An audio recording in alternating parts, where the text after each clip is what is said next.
espace de 40 ans, on a fait plusieurs siècles de changements.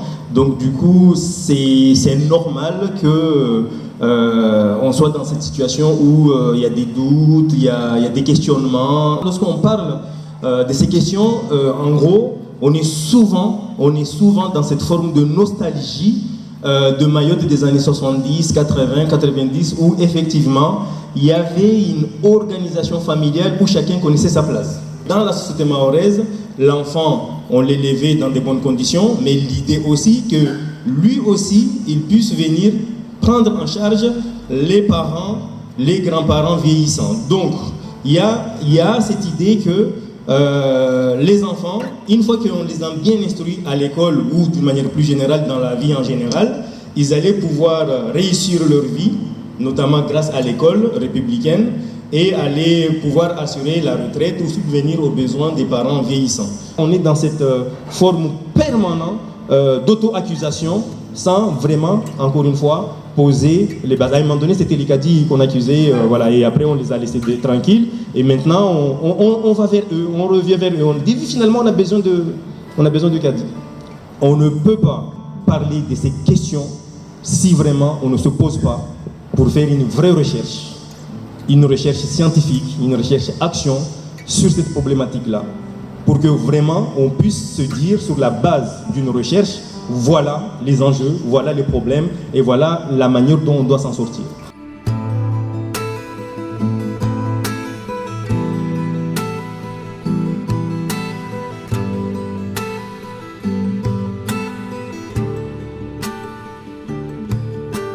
L'islam que Mayotte a n'est pas arrivé à Mayotte comme dans certains pays. Mais c'est un choix, une acceptation. Mayotte la musulmane, la française, a intégré toutes ces valeurs-là dans l'éducation de son enfant. Dans notre belle langue française, là, il y a une expression qui dit « fais ce que je dis et pas ce que je fais », c'est ça. Ça, je dis bof. Voilà. Je pense que pour nous, c'est l'exemplarité. Il faut d'abord être exemplaire soi-même. C'est ça, c'est que Lukman inculquait à son enfant adolescent. D'être lui-même un modèle. Et puis par la suite, d'être utile à la société. Dans les années 90, avant, vraiment, la société était au service de l'adolescent. C'est-à-dire que la société éduquait. Je me rappelle quand j'étais encore petit, adolescent, j'allais au champ. J'aimais pas trop ça. Et un jour, je me suis trompé de chemin. Et en pleine forêt, j'étais perdu. Et là, j'ai dit que mon père m'a enseigné, quand on ne sait pas là où on va, on retourne d'où on vient. Donc aujourd'hui, je pense qu'avec ce qu'on voit dans la société là, j'ai peur de dire que peut-être on ne sait pas là où on va. Et je vous invite, chers amis, retournons d'où on vient.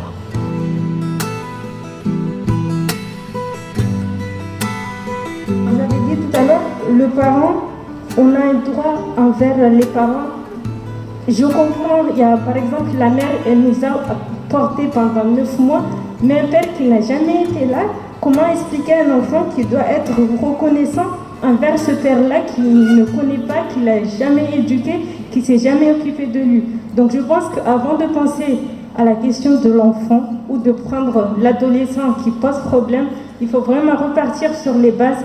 Ce que vous remarquez très intelligemment par rapport à cette difficulté finalement d'arriver à faire entrer le concept d'adolescence dans les mœurs, à mon avis, ça demande aussi de se souvenir que c'est un concept ethnocentré, que c'est un concept qui n'a pas nécessairement de sens pour un certain nombre de populations, et notamment quand traditionnellement on est sur une logique enfance, rite de passage, âge adulte. La plupart de ces gamins sont systématiquement discriminés, stigmatisés, que ce soit dans les médias, que ce soit dans le grand public. C'est des jeunes qui travaillent, qui sont bons à l'école, et à qui, une fois qu'ils ont obtenu leur baccalauréat, une fois qu'ils ont obtenu leur brevet, on va leur dire il n'y a plus pas de place pour vous. Donc ils ont beau avoir grandi dans l'école, enfin avoir grandi à Mayotte, avoir été à l'école, avoir été instruits par l'école de la République, comme on aime à le dire, néanmoins ces jeunes sont systématiquement considérés comme des citoyens de seconde zone. La plupart du temps, les jeunes nous disent On est fatigué en fait d'être stigmatisé. On est fatigué d'être vu comme des délinquants. Si, peut-être que si on nous donnait un autre statut que le statut de délinquant, on ne s'approcherait pas justement à ce statut de délinquant pour nous montrer tout simplement que nous sommes là, que nous avons besoin qu'on s'occupe de nous et nous avons besoin que quelqu'un croie en nous.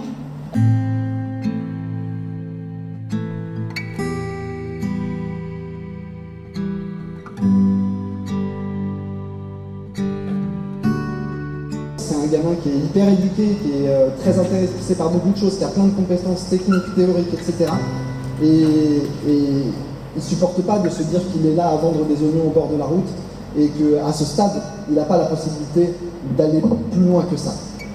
Et ça, c'est aussi cette perte, cette chute sociale, c'est un bouleversement des représentations, de la définition de soi, et c'est tout ça qui est perdu à ce moment-là, en tout cas provisoirement.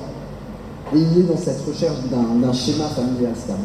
Et finalement, au moment où je viens lui apporter la nouvelle de la mort de son père, curieusement, en tout cas pour moi curieusement, je vois que ce schéma, il se dessine. Et qu'à un moment donné, aussi insatisfaisante que la réalité soit, elle a du sens pour lui, et elle lui permet de savoir un petit peu d'où il vient, et comment il veut être plus tard, qui il veut devenir. Je me rends compte qu'il a un peu la même interprétation que moi. Il me dit voilà, c'est un jeune homme un peu renfermé sur lui-même. Il ne connaît pas le Rwanda, c'est normal au vu de son vécu. Il ne peut pas le connaître.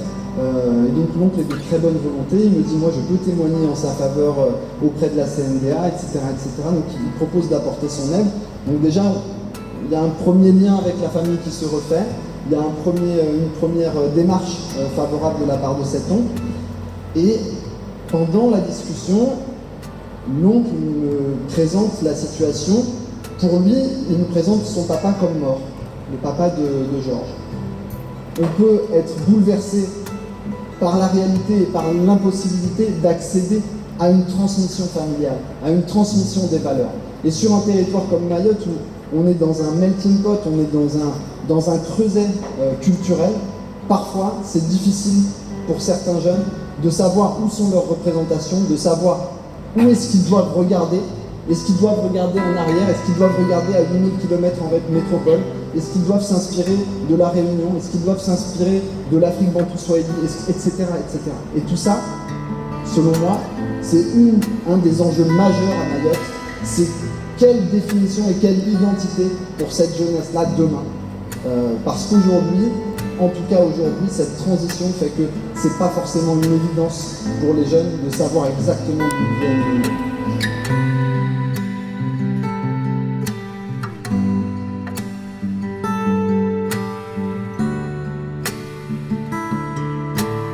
Contraire à la règle établie par la société, eh bien vous serez toujours stigmatisé. C'est ça la force de la cohésion sociale. Les règles communes avec l'environnement ne sont pas les mêmes. Donc partageons les responsabilités dans un modèle de bien-être de l'enfant et surtout l'assurance des parents. Si je suis seul ici, je peux aller très loin si je fais un boulot, mais si nous voulons aller plus loin, c'est ensemble que nous vaincrons.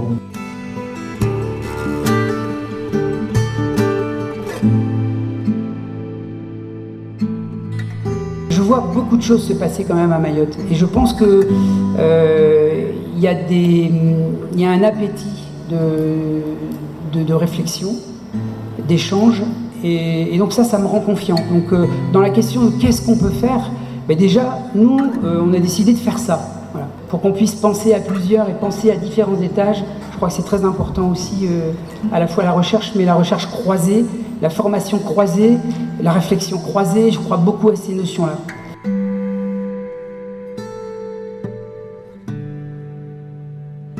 Je trouve que c'est absolument passionnant. Je pense que pour les primo-arrivants à Mayotte, c'est une mine d'informations. C'est une mine de compréhension en fait des mutations que la société mahoraise vit donc depuis 40 ans, si j'ai bien compris. Et du coup des conséquences sociétales et économiques que le territoire vit. C'est enrichissant parce qu'en fait ça permet de voir, de cibler certaines problématiques que nous avons actuellement sur l'île. En tant que futur éducateur spécialisé sur le territoire, ça me permet en tout cas moi de, de mieux appréhender, même si c'est pas vraiment une appréhension, mais de me préparer pour le terrain. On a la chance aujourd'hui de pouvoir réunir et des professionnels et des apprenants en cours de formation, mais aussi un certain nombre d'experts. Et le fait qu'ils viennent comme ça intervenir auprès de professionnels pour leur apporter là aussi des outils, mais ces outils-là, au-delà de les apporter à des professionnels, c'est bien aussi qu'ils puissent les apporter dès maintenant à nos jeunes là qui sont en formation, notamment d'éducateurs spécialisés, parce qu'ils auront besoin de ces outils-là, de ces grilles de lecture-là, pour pouvoir demain décortiquer et comprendre les tenants et les aboutissants de la société mahoraise.